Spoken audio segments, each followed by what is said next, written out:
다 같이 묵도하심으로 주일 예배를 드리겠습니다. 보라, 형제가 연합하여 동거함이 어찌 그리 선하고 아름다운고, 머리에 있는 보배로운 기름이 수염 곧 아론의 수염에 흘러서 그의 옷깃까지 내림 같도다. 아멘.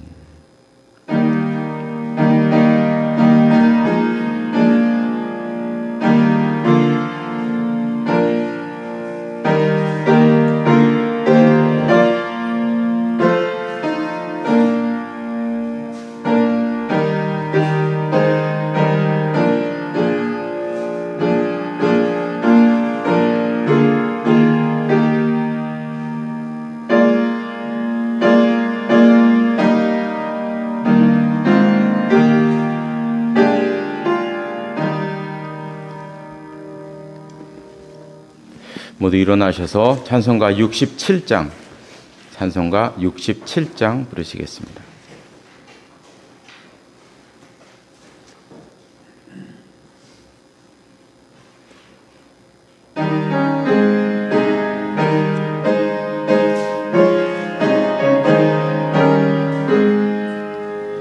영광의 왕께 다 경배하며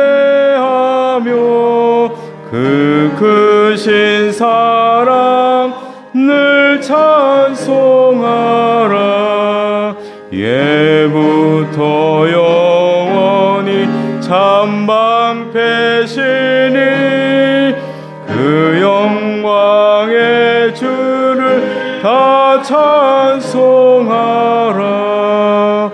능력과 은혜 다 찬송하라.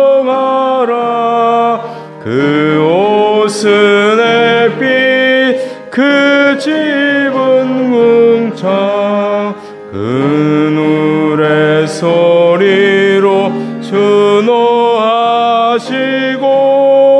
폭풍의 날개로 달려가신다.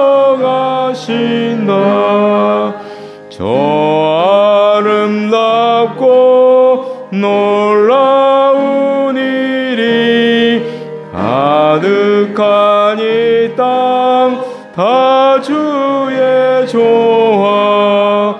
그 힘찬 명령에 더 잡히나니 저 푸른 바다는 옷자락이라. 질그릇같이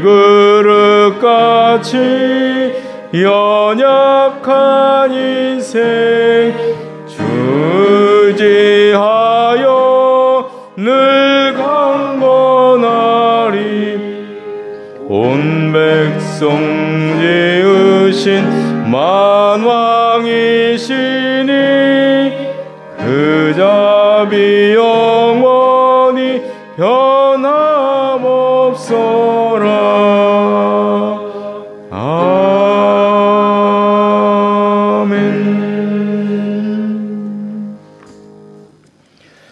교동문은 16번입니다. 교동문 16번 시편 28편 말씀입니다.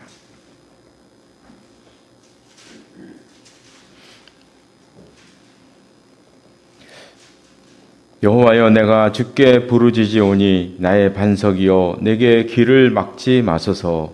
주께서 내게 성장하시면 내가 무덤에 내려가서와 그렇게하나이다.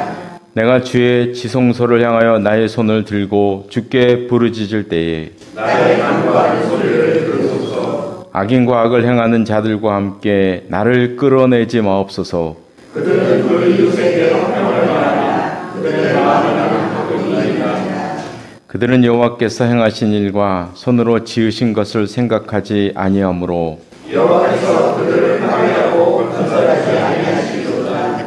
여호와를 찬송하며 내 간구하는 소리를 들으시리로다. 여호와는 나의 힘과 나의 방패이시니 내 마음이 그를 의지하여 도움을 얻었도다. 여호와는 그들의 힘이시니 그의 기름 부음 받은 자의 구원의 요새시로다. 아멘. 다 같이 사도신경으로 신앙 고백하시겠습니다. 나는 전능하신 아버지 하나님 천지의 창조주를 믿습니다. 나는 그의 유일하신 아들 우리 주 예수 그리스도를 믿습니다.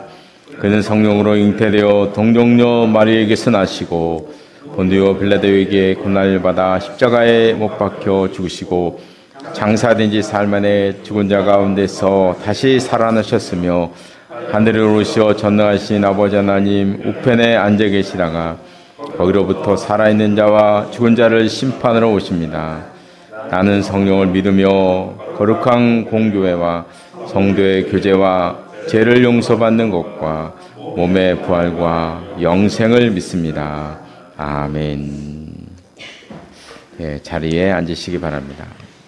이 시간 잠깐 기도하시겠습니다. 영광과 찬송을 받으시기에 합당하신 하나님 아버지, 부족한 저희들이지만 이 시간 이 자리에 나와서 하나님께 예배드릴 수 있도록 인도하시니 감사를 드립니다. 이 시간 믿음이 필요한 성도들에게는 믿음을 주시고 말씀이 필요한 성도들에게는 말씀하여 주시고 꿈이 필요한 성도들에게는 하나님 나라를 향한 소망을 품게 하시고 용기가 필요한 성도들에게는 옛날 성도들에게 주셨던 그 용기와 능력과 힘을 허락하셔서 그 있는 자리에서 하나님을 향하여 달려갈 수 있도록 함께하여 주시옵소서. 이 세상을 살아가기가 점점 어려워지고 하루하루가 불확실한 시대를 살아가지만 하나님께서 저희들에게 가족이라는 동반자를 허락하셔서 때로는 서로 사랑하고 의지하게 하시고 때로는 격려하며 지내게 하시고 행복을 느끼며 살아갈 수 있도록 함께 하시니 감사를 드립니다. 하나님께서 우리에게 주신 가정을 잘 꾸며서 아름다운 가정으로 세워나갈 수 있도록 늘 함께하여 주시옵소서. 이 시간에 하나님의 말씀을 듣고자 합니다. 말씀을 통해서 신앙의 본질을 알게 하시고 한 주간도 하나님의 은혜를 마음속에 품고 살아가는 저희들의 삶이 될 수 있도록 인도하여 주시옵소서. 예수님의 이름으로 기도드리옵나이다. 아멘.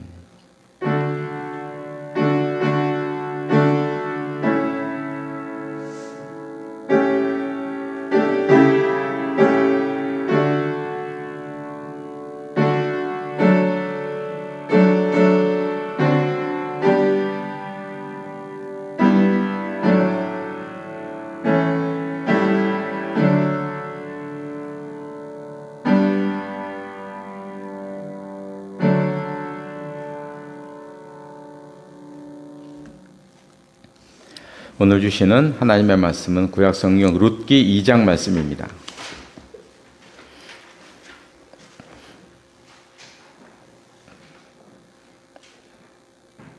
구약성경 403쪽에 있는데요. 룻기 2장 1절에서 7절 말씀까지 한 절씩 교독하시겠습니다. 제가 먼저 2장 1절 말씀을 읽겠습니다. 나오미의 남편 엘리멜렉의 친족으로 유력한 자가 있으니 그의 이름은 보아스더라.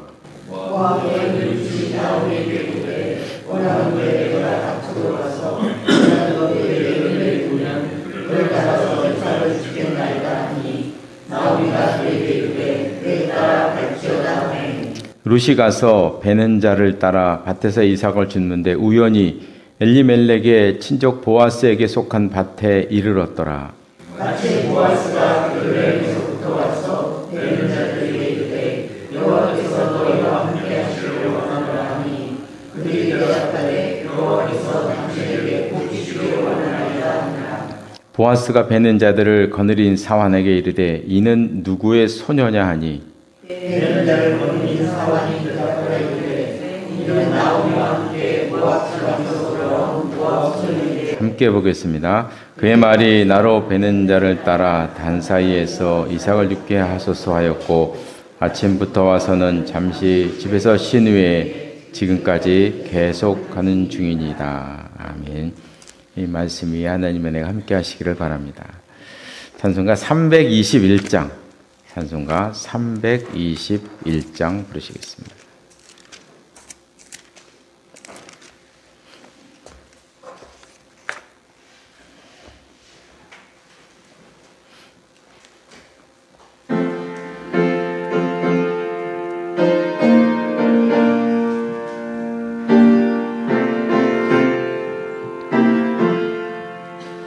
날 대속하신 예수께 내 생명 모두 드리니 늘 진실하게 하소서.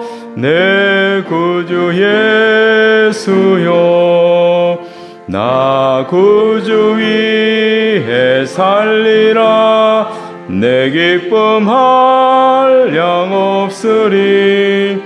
내 갈 길 인도하소서.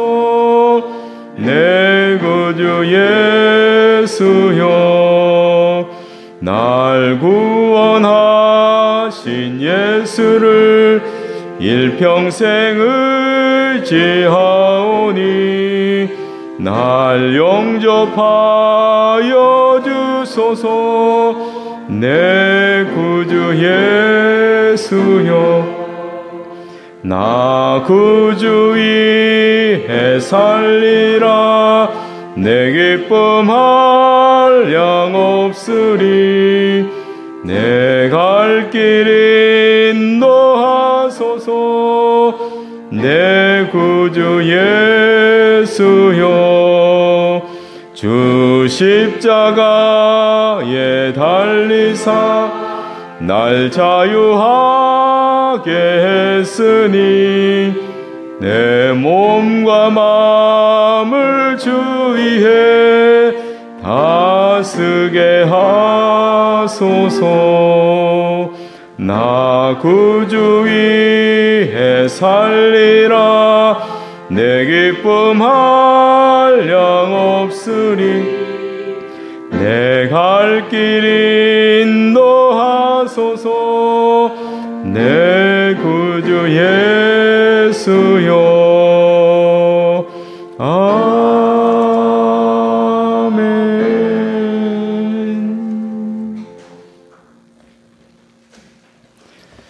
예, 오늘 본문은 룻이 이스라엘에 와서 이삭 죽기를 하는 장면이 나옵니다.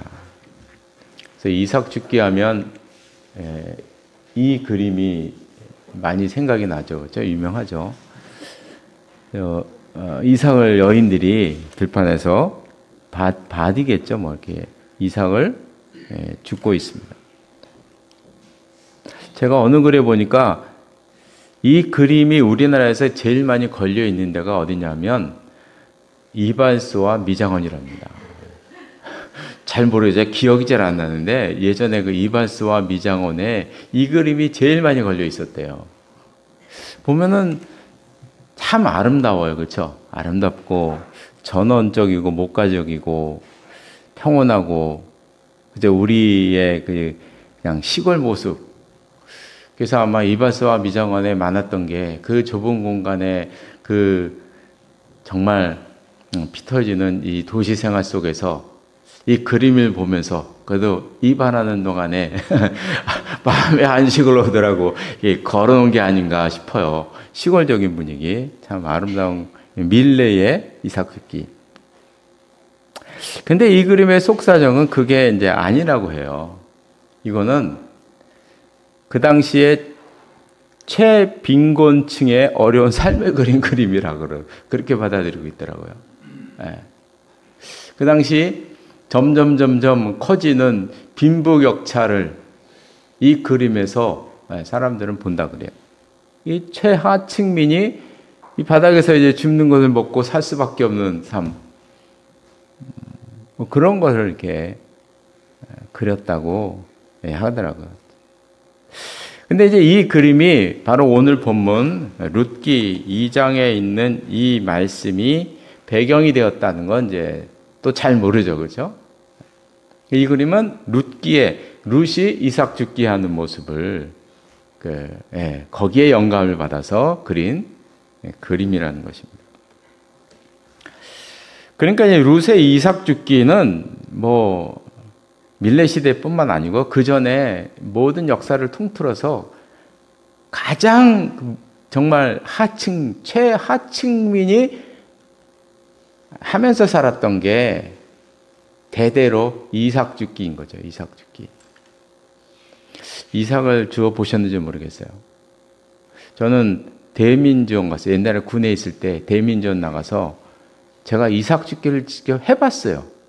해봤는데 정말 힘들더라고요. 이삭죽기. 그거요 1시간 주워봐야 한 움큼도 못 지어요. 이게 한 움큼 안 지어져요. 계속 지어봐야 정말 얼마 줍지를 못해. 힘들더라고요. 어려운 일입니다. 그래서 우리가 룻기를 보면 이제 고난에 대해서 생각하는데 특히 고난을 생각하게 하는 그 성경 말씀이 욥기와 룻기잖아요. 욥기, 룻기. 고난을 생각하게 돼요. 도대체 고난의 원인이 무엇인가? 왜 우리가 살아가면서 왜 우리는 많은 고난을 겪으면서 살아가야 되는가? 그 원인이 도대체 무엇인가? 이거에 대해서 여러 가지 원인을 이제 이야기하죠. 첫 번째는 인간의 타락과 죄에서 찾게 됩니다. 이제 사형리라는 유명한 전도책자, 아마 성경의 그 복음의 원리를 가장 간략하게 뽑아내서 설명한 것이 사형리라고 이렇게 보게 되는데요. 이 사형리의 내용입니다. 내용인데 제1 원리는 하나님은 당신을 사랑하시며 당신을 위한 놀라운 계획을 가지고 계십니다. 이게 제1 원리입니다. 하나님께서 우리를 창조하시고 이 세상 우주 만물을 창조하시고 우리 인간을 창조하실 때는 많은 계획, 아름다운 계획, 풍성한 삶을 위해서 만드셨지 매일 고난받으면서 어렵게 살려고 만드신 건 아니시라는 거죠. 놀라운 계획을 가지고 계시다는 거예요. 그럼 왜 인간은 그렇게 하나님께서 계획하신 풍성한 삶을 누리며 살지 못하고 있는가? 2번에서 답을 한 거죠. 사람은 죄에 빠져서 하나님을 떠났다. 그래서 하나님의 사랑과 계획을 체험할 수가 없다. 이렇게 이야기를 하고 있습니다. 사탄이 세상에 들어왔습니다. 이후로 인간은 점점 타락하게 되었는데 이게 창세기의 역사잖아요. 점점 인간은 타락하게 되었는데 이후로 인간은 전쟁과 살인과 착취가 끊이지 않았고 그러는 가운데 우리 인간의 삶 속에 병리 현상들이 여러 가지의 병리 현상들이 일어나게 되었다는 것이죠. 그 근본을 찾아가면 인간의 타락과 죄에 있다는 것입니다. 그래서 우리 개인의 삶 속에서도 이런 고난을 받는 것은 내 자신의 잘못과 죄일 경우가 있습니다. 우리가 이제 경험한 대로 있습니다. 그런데 이것은 단지 개인의 죄뿐만 아니라 이 범위가 아주 넓어요. 아주 넓습니다. 아주 넓은데요. 악한 정부와 조직으로 인한 경우가 아주 많이 있습니다. 전쟁 한번 일어나면요.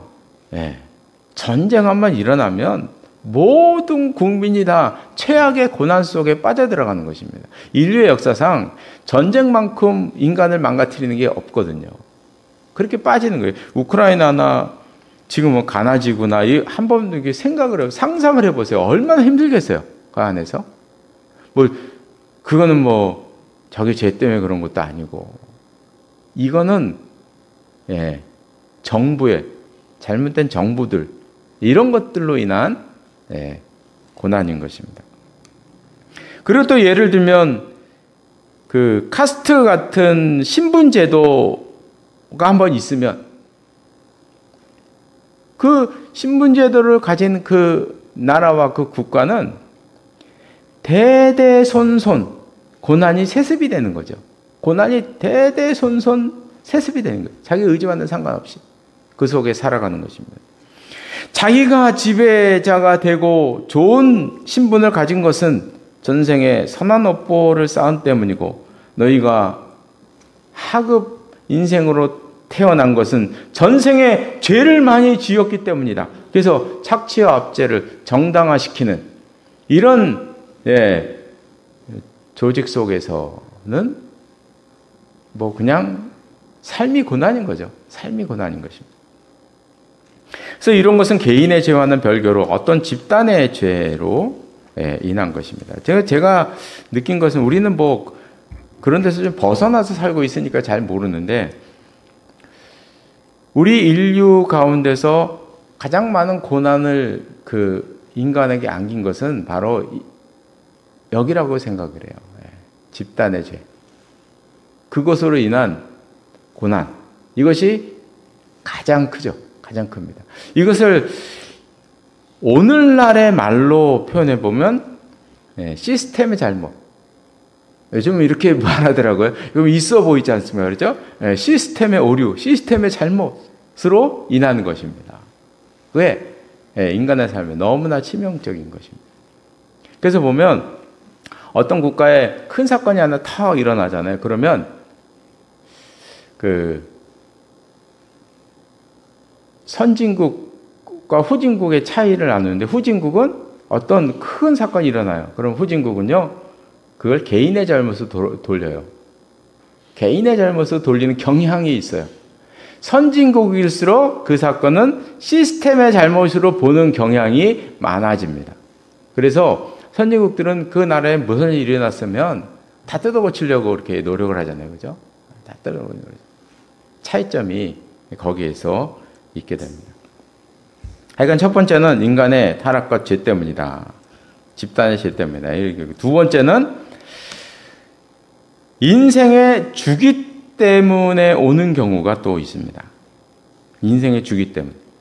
인생에는 주기가 있는데요. 여기 성경 말씀에 보면 전도서 3장 1, 2, 3절 아주 유명한 말씀이죠. 이걸 이제 신학적으로 표현하면 때의 신학이다 이렇게 표현합니다. 범사야 기한이 있고 천하만사가 다 때가 있나니 날 때 있고 죽을 때가 있으며 심을 때가 있고 심은 것을 뽑을 때가 있으며 죽일 때가 있고 치료할 때가 있으며 헐 때가 있고 세울 때가 있으며 그래서 때의 신학을 얘기하는데요. 우리 인생에는 이런 주기가 있기 때문에 이 주기를 잘못 관리하면 인간은 고통받게 된다는 것이죠. 그래서 환절기 잘못 넘기면요 감기 걸리고요 나이 들면 갱년기가 올라가는 거예요. 갱년기가 오는 거죠. 이건 사회도 마찬가지입니다. 이 사회도 성장하는 시기가 있고 이 사회도 쇠퇴하는 시기가 있다는 것이죠. 쇠퇴하는 시기에 태어나 살면 그건 뭐 힘든 거예요. 고난 속에 살아가는 것입니다. 이 사회에 경제 공황이 한번 오면 그냥 뭐 신용 불량자가 되게 되고 파산하기도 하고 가게 문 닫기도 하는 것입니다. 이것은 영적인 영역이 아닙니다. 이것은 영적인 영역이 아니기 때문에 이거는 뭐 사탄아 물러가라 할 문제가 아니라는 거죠. 인생의 주기로 오는 이 문제가 걸려서 내가 어렵고 고난 속에 빠졌는데 거기다 대고 사탄아 물러가라 하면 안 된다는 거죠. 그래서 우리는 보통 이 모든 것을 신앙 문제를 해결하려는 경향이 있어요. 우리 성도들에게는. 그런 경향이 있습니다. 그리고 신앙이 좀 극단적으로 보는 경향이 있어서 하나님 아니면 사탄이에요. 하나님 아니면 사탄으로 이렇게 나누는 경향이 있어요. 그러나 그 중간에 사람도 있고요. 자연도 있고 사물도 있죠. 그 자체가 변화가 심해요. 그래서 그것이 변화되면 그 변화 속에 살고 있는 우리 인간들도 고난 속에 빠질 수밖에 없다. 그래서 이런 것들은 우리가 잘 관리해야 하는데 건강관리 잘못하면 몸 망가지는 거죠. 내가 건강관리를 잘 못하면서 하나님을 원망하는 건 좀 이상한 거 아니겠어요? 그죠? 인간이 자연을 훼손하면서 문제가 없을 거야 라고 믿으면 그 믿음은 아니죠. 그게 무슨 믿음이 되겠습니까? 그래서 인생의 주기, 자연의 주기 때문에 오는 경우가 우리 인생에 많이 있다. 이럴 때는 내가 잘 관리해야 한다. 이건 우리 인간의 책임이고 내 개인의 책임이다. 이걸 볼 수가 있습니다. 세 번째는 하나님의 훈련일 경우가 있습니다.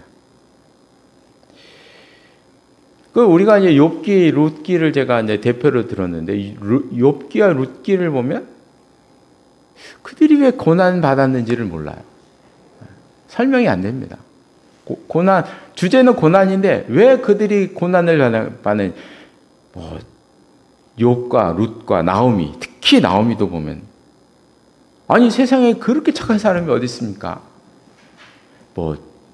실수한 것도 아니고 무슨 죄를 진 것도 아니고 도대체 그게 뭐냐는 거죠. 도대체 욥이, 욥과 룻과 이런 사람들은 왜 그렇게 고난을 받았느냐. 그런데 욥의 말 속에서 우리가 답을 찾을 수가 있는데, 욥이 23장 10절에서 너무 유명한 말씀 하잖아요. 내가 가는 길을 그가 하시나니 그가 나를 단련하신 후에는 내가 순금같이 되어 나올 것이다. 이런 말씀을 하고 있어요. 내가 당하는 시련을 단련으로, 우리가 어떤 고난이 왔을 때 그걸 훈련으로 받아들이는 것과 아닌 것과는 큰 차이가 있는 거죠. 욥은 그걸 이제 나중에 가서 훈련으로 받아들인 게 아닌가, 이렇게 볼 수가 있습니다.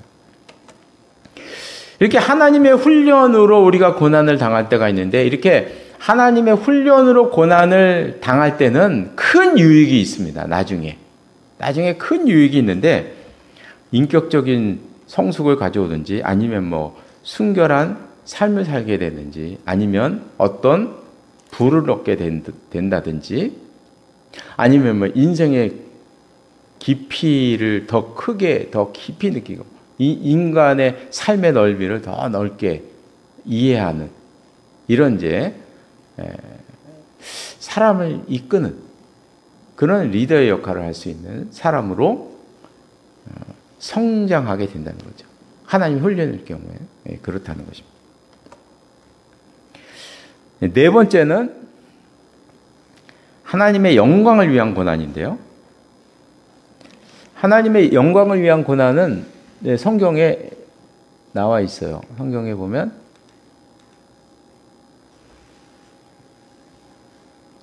나면서부터 소경인 자를 향해서 이제 사람들이 물었죠. 저 사람이 소경으로 난 것은 누구의 죄 때문입니까? 본인의 죄입니까? 부모의 죄입니까? 이렇게 물어봤어요. 그때 예수님께서 그런 얘기를 하셨죠. 이 사람이나 그 부모의 죄로 인한 것이 아니다. 이것은 하나님의 하시는 일을 나타내고자 합니다. 그러니까 이 당시에 이제 해석하면 예수님을 만나서 예수님이 고쳐줘서 하나님의 영광을 드러내기 위해서 그런 것이다. 이렇게 이제 말씀을 하신 거예요. 또 나왔어요. 또 나사로가 죽을 병이 들었다는 얘기를 듣고 예수님께서 말씀하셨어요. 이 병은 죽을 병이 아니다. 하나님의 영광을 위한 병이다. 이렇게 말씀을 하셨어요. 그래서 병이나 어떤 것도 이제 하나님의 영광을 위한, 드러내기 위한, 이건 이제 그 당시엔 모르죠. 지나고 나서야 알게 돼요. 한참 지나고 나서야, 그때 그게 하나님의 영광을 위한 것이었구나. 그것으로 인해서 많은 사람들이 전도되기도 하고, 하나님을 알게 되고, 이런 경우가 막 일어나게 되면 하나님의 영광을 위했구나라는 걸 알게 되는데, 이런 하나님의 영광을 위한 고난은 병도 있고 이렇게 소경도 있고 이런 것도 있지만, 그 위대한 하나님의 사람들의 삶을 보면 하나님의 영광을 위한 고난이 어떤 것인지를 알 수가 있는데요. 위대한 사람들은 많은 사람들이 스스로 고난 속에 찾아 들어가죠. 하나님의 영광을 위한 고난은 예수님의 경우에도 이런 경우도 있지만, 스스로 고난을 찾아 들어가는 사람들의 고난에서 볼 수가 있어요. 그래서 어떤 분은 스스로 저기 문둥병자 속에 들어가서 그들의 영혼을 책임지겠다 해서, 그럼 어떻게 자기가 문둥병에 걸려야죠. 그래서 선교사님 중에는 자기가 스스로만 문둥병에 걸려가면서 문둥병자들에게 복음을 전했던 분들이 계시거든요. 그리고 또 어떤 분들은 스스로 장애인의 친구가 되고 스스로 막 슬럼가에 들어가고 그러는 거죠. 스스로 막 찾아 들어가는 거예요. 스스로 고난을 당하면서, 몸으로 막 고난을 땡기면서, 자기가 당하면서 그렇게 이제 살아가는 사람들이 있다. 그럼 그분들이 그렇게 할 수 있는 이유는 무엇이냐? 그 이유는 아주 간단합니다.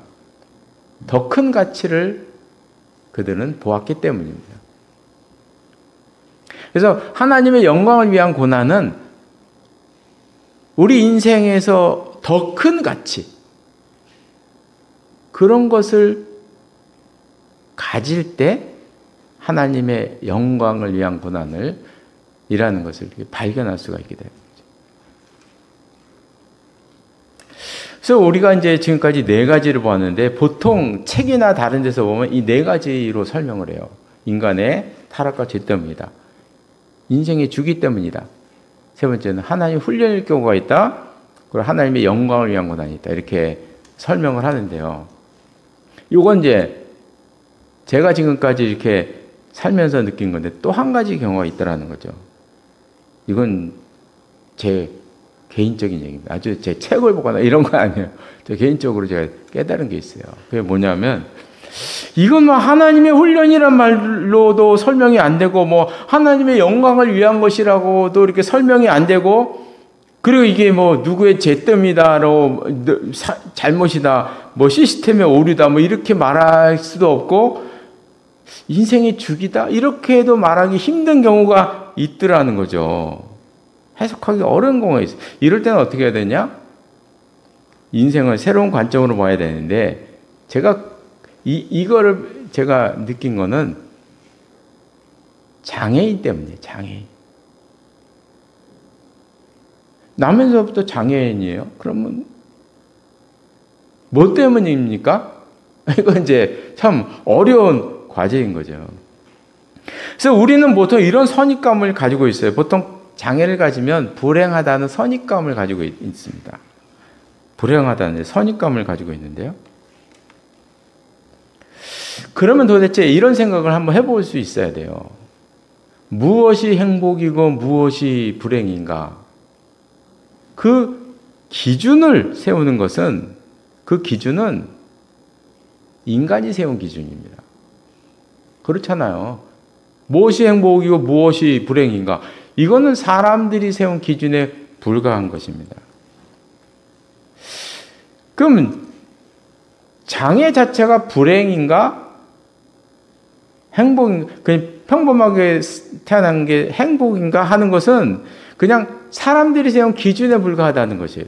다시 얘기하면 장애를 가진 사람에게는 그들만의 생과 그들만의 삶이 있다는 것을 인정해야 됩니다.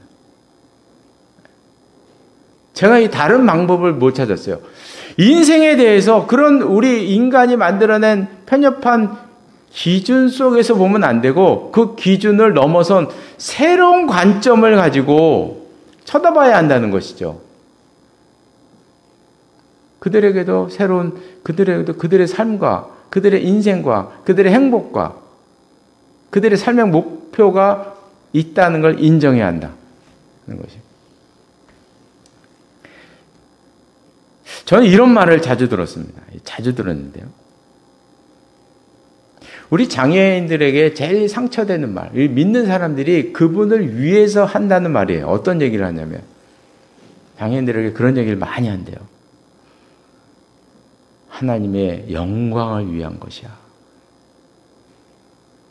이 말이 장애를 가진 분과 그 가족에게는요, 아주 심각한, 정말 큰 상처가 되는 말이래요. 그 얘기를 저는 자주 들었어요. 너무나 상처가 되대요. 그런 말을 하면 안 됩니다. 하나님의 훈련이야, 뭐, 하나님의 영광을 위한 것이야. 이런 이야기는 본인 스스로, 그런 어려움을 갖고 있는 본인 스스로가 얘기를 할 때, 얘기를 해야 되는 말이지, 옆에서 얘기하면 안 되는 거거든요. 그럼 그 사람을 공격하는 얘기고 그 사람의 마음을 짓밟는 얘기가 되는 것이고 그 사람을 정말 상처 주는 말인 거예요. 그 예를 들어서 우리가 너무 잘 아는 분이 한 분 계시잖아요. 송명희 씨. 나 가진 죄 나. 나라는 찬양을 졌죠. 이분이 이제 남에서 내성마비를 가진 분이잖아요. 내성마비 가진 분이에요. 말도 못하고 잘 못하고 온몸이 비틀어지는 내성마비를 가진 분인데 그분이 이런 말을 했어요. 이게 신앙 고백입니다. 공평하신 하나님이 내성마비를 가진 분이 온몸을 자기 마음대로 쓰지도 못하는 분이 휠체어 타고 다니는 분이 하는 얘기예요. 그분의 신앙 고백입니다. 하나님은 공평하십니다. 이렇게 얘기를 하고 있어요. 왜 공평하시냐? 나 가진 거 많이 없지만 남이 없는 게 나에게 있다는 거예요. 남이 못 본 거 봤고 남이 듣지 못한 음성을 들었고 받지 못한 사랑을 난 받았다. 그러므로 하나님은 공평하시다. 이런 얘기는요. 본인이 하셔야 되는 거예요. 본인이. 그분이 하셨기 때문에 그런 거지. 이주철 목사가 만약에 제가 이 얘기를 썼다고 그러면 이 은혜가 되겠습니까? 우리가 공평하다고 얘기하면요. 별로 설득력이 없어요. 은혜가 되지 않아요. 그런데 성명의 시인이 썼기 때문에 은혜가 되는 거예요. 그래서 이제 이런 종류의 이야기는 본인이 말씀을 하셔야 돼요. 본인이 말씀하시기 전까지 옆에서 이야기하면 그 사람에게는 언어 폭력이 될 수 있다는 것을 기억을 하셔야 됩니다. 그러니까 우리는 어떻게 생각해야 되냐? 그분들한테 새로운 관점을 가지고 그분을 대해야 한다는 거예요. 새로운 관점으로 인생의 행불행이 어떻게 나누는지 이거는 인간의 편협한 생각이 뿐인 거예요. 그분 삶의 자체의 존엄성을 우리는 인정해야 한다. 그런 마음으로, 그런 관점으로 대하고 생각해야 합니다. 저는 이게 크게 느낀 적이 있어요. 그래서 이제 5번째 경우도 있다고 이렇게 봤습니다. 하여간 고난의 원인이 이제 다양해서 이제 답을 딱 내리기는 어려운데, 그러나 성경에는 분명히 말씀하십니다. 고난도 결국 하나님의 손 안에 있는 것이다. 하나님의 손 안에 있는 것입니다. 그래서 우리가 늘 기억해서 그저 우리의 삶 속에서의 고난이 합력해서 선을 이루기를 바라는 마음을 간직하는 게 중요한 것입니다. 그래서 이제 오늘 본문으로 들어가서 룻은 이스라엘에 오기 위해서 정말 많은 대가를 치루었습니다. 자기 민족 버렸죠. 자기 가족과 친지 다 버렸죠. 자기의 고향 땅도 버렸죠. 자기가 지금까지 믿었던 모압의 신도 버렸죠. 다 버린 거예요. 그리고 이제 이스라엘이라는 아주 정말 외부인들을 그렇게 터부시하는 척박한 땅에 오게 된 것입니다. 이 룻으로서는 이게 너무나 큰 대가를 치른 거예요. 그럼 이제 우리는 이런 생각을 해볼 수가 있어요. 룻이 이 정도 대가를 치렀으면 하나님께서 좀 굽어 살펴주시고 복을 좀 주셔야 되지 않을까요? 그죠? 일거리도 좀 주시고 집도 좀 주시고 음식도 좀 주시고 하나님이 좀 이렇게 거기에 대한 또 은혜를 주시면 얼마나 좋을까요? 그런데 룻은 이스라엘에 와서도 계속 어려움을 당합니다. 오자마자 일자리가 없어서 먹을 것이 없어서 아까 봤던 거 이삭 죽기를 할 수밖에 없어. 그런 상황에 빠지게 됩니다. 우리는 지금 결과를 알고 있어요. 결과를. 오늘 본문에 룻의 그 룻기의 주인공 또 한 명의 주인공이 나타났잖아요. 보아스라는 중경에 나타났는데 우리는 결과를 알고 있어요. 이제 룻이 보아스를 만나서 고생이 끝나겠구나. 이거 우리는 그렇게 생각해요. 알고 있어요. 알고 있기 때문에 이게 별로 감흥이 없어요. 그러나 당시 룻은 다음 끼니가 없었어요. 이스라엘 어머니하고 왔는데 다음 끼니가 없는 거예요. 그래서 할 수 있는 유일한 일은 밭에서 이삭을 줍는 것이었는데 우리가 오늘 본문을 볼 때 이렇게 보시면 안 돼요. 그러니까 룻이 오늘 아침에 이삭 죽게하러 나갔는데 그날 보아스를 만나서 그렇게 됐다. 이렇게 보시면 안 되는 거예요, 이게. 지금 보아스를 만나기 전까지 상당한 시간이 흘렀다는 걸 우리가 염두에 두고 보셔야 돼요. 이 성경을 보면 그날 다 이루어진 것 같잖아요. 그죠? 그렇게 보시면 안 돼요. 3절 끝에 보면 이런 말씀이 나와요. 우연히 엘리멜렉의 친족 보아스에게 속한 밭에 이르렀더라. 밭에 이르렀더라 하는 거 보면 벌써 그 전부터 이렇게 다른 데서 막 일을 하다가 그날은 이렇게 이제 죽고 하다가 그날 어떻게 우연히 왔다는 거예요. 그 전에는 다른 밭에서 일하고 일을 계속 했던 거죠. 그러다가 그것이 일주일이 지났는지 2주일이 지났는지 어떻게 됐는지 알 수 없지만 나중에 보아스 밭에 이르게 되었다. 물론 그 전에 보아스 밭에도 일했을 수도 있어요. 여기저기 돌아다니니까. 그러다가 이제 이르게 된 것이다. 이렇게 보셔야 됩니다. 참 이런 생각은 이제 오늘날 우리들도 마찬가지인데요. 우리가 처음 하나님을 믿거나 처음 막 헌신을 다짐했을 때 복보다 고난이 올 때가 많아요. 우리가 항상 기억을 하셔야 됩니다. 우리가 처음 하나님을 믿고 그렇게 됐을 때 우리는 흔히들 하나님이 엄청난 복을 주실 거야 생각하는데 복이 아니고 고난이 올 때가 많다는 거예요. 그냥 모세를 생각해 보면 모세가 하나님의 부르심을 받고 이스라엘 백성들에게 이렇게 갔는데 그런데 모세를 기다린 것은 백성들의 냉대와 바로의 반대였습니다. 제일 먼저 기다린 건 그거였어요. 바로의 반대도 무려 10번이나 계속되었습니다. 그런 중에 이제 10가지 재앙이 일어난 거 아니겠어요? 바로가 10번의 반대를 했기 때문에 10번의 재앙이 온 거예요.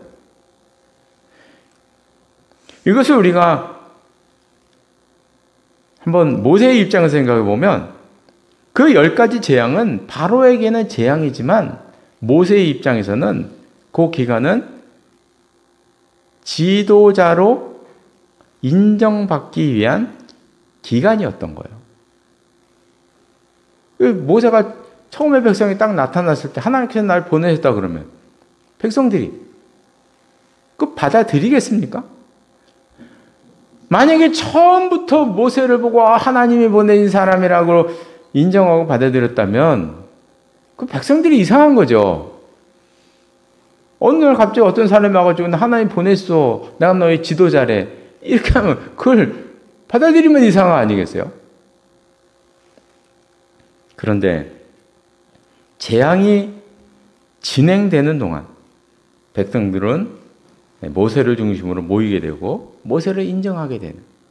그래서 백성들의 냉대와 바로의 반대는 모세를 지도자로 만드는 도구였고 기간이었다 하는 것입니다. 저는 이제 이 룻의 모습에서 이제 은혜를 받는데요. 룻이 시어머니를 선택해서 이스라엘에 올 때 형통함을 전제로 온 것이 아니었다는 거죠. 자기가 이스라엘 시어머니를 선택하고 이스라엘을 선택해서 이스라엘에 가면 하나님께서 복을 주실 것이라는 생각을 하고 온 것이 아니었다는 거예요.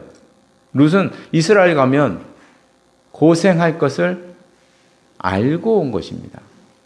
다시 말하면 룻은 이스라엘에 고생하러 온 것이에요. 가면 자기는 이삭 죽기를 할 수밖에 없다는 것을 알고 온 것입니다. 그거 하러 온 것이에요.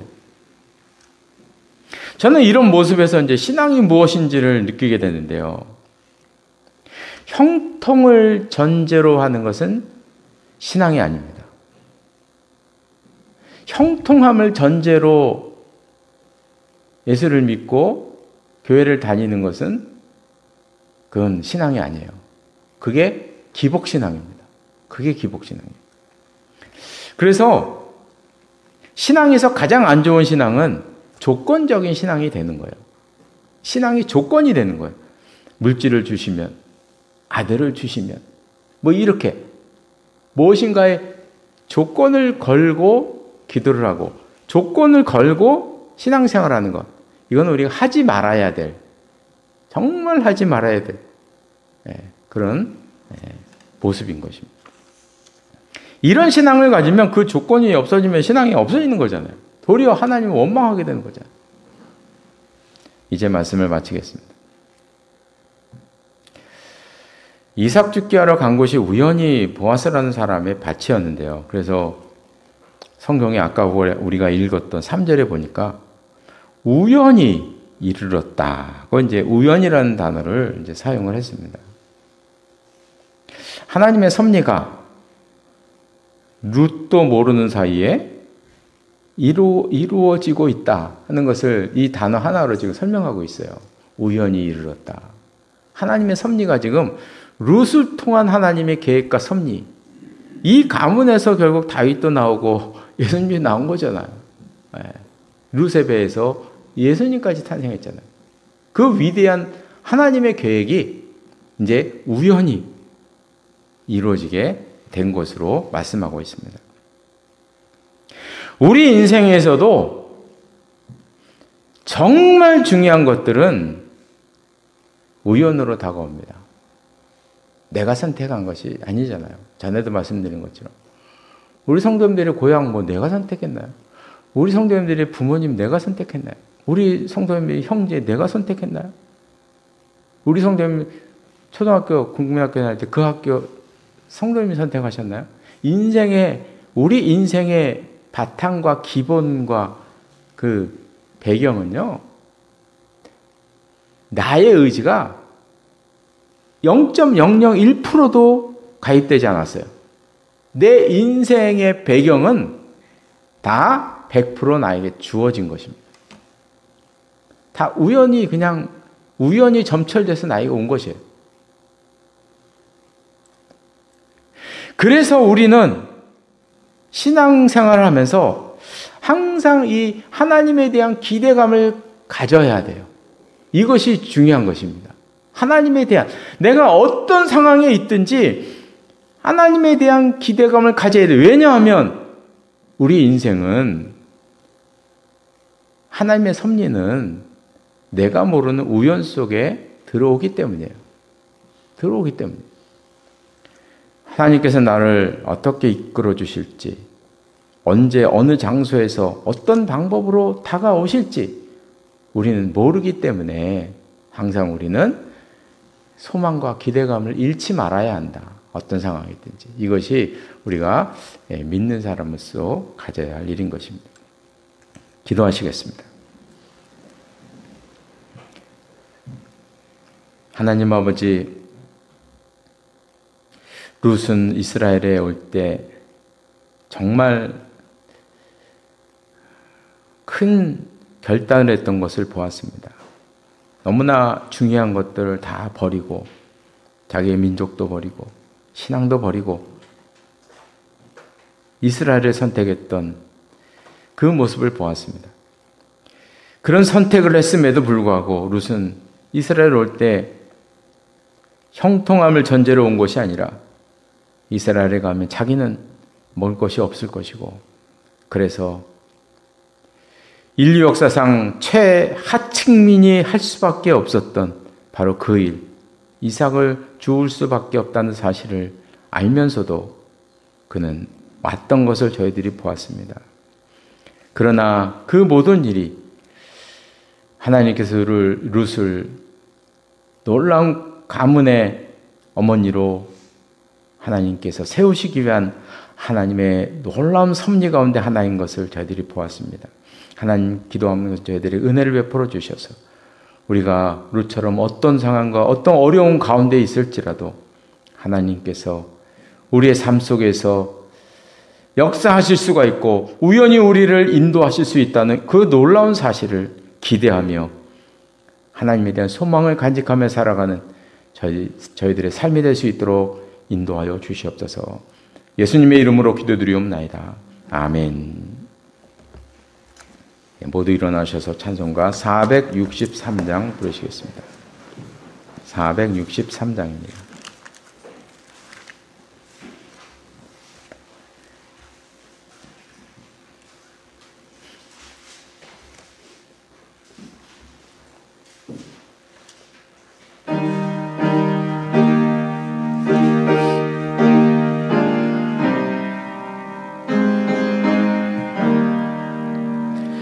신자 되기 원합니다. 진심으로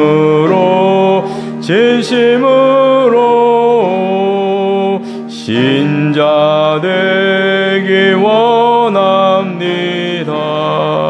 진심으로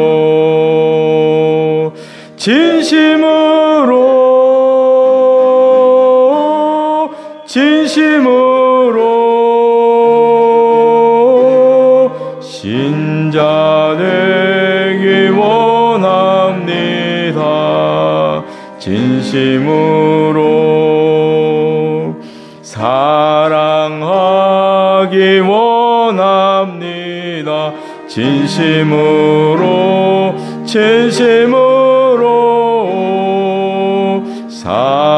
사랑하기 원합니다.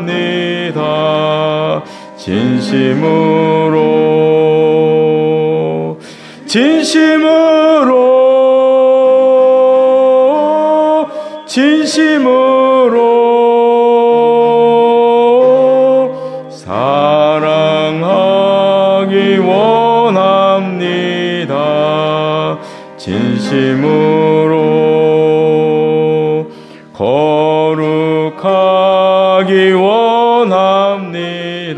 진심으로 거룩하기 원합니다. 진심으로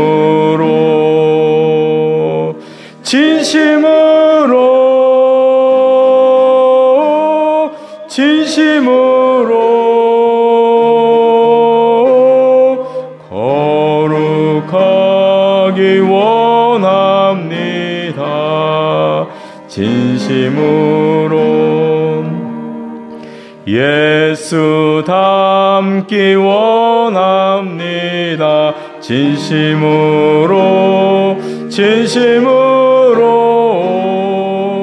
예수 닮기 원합니다.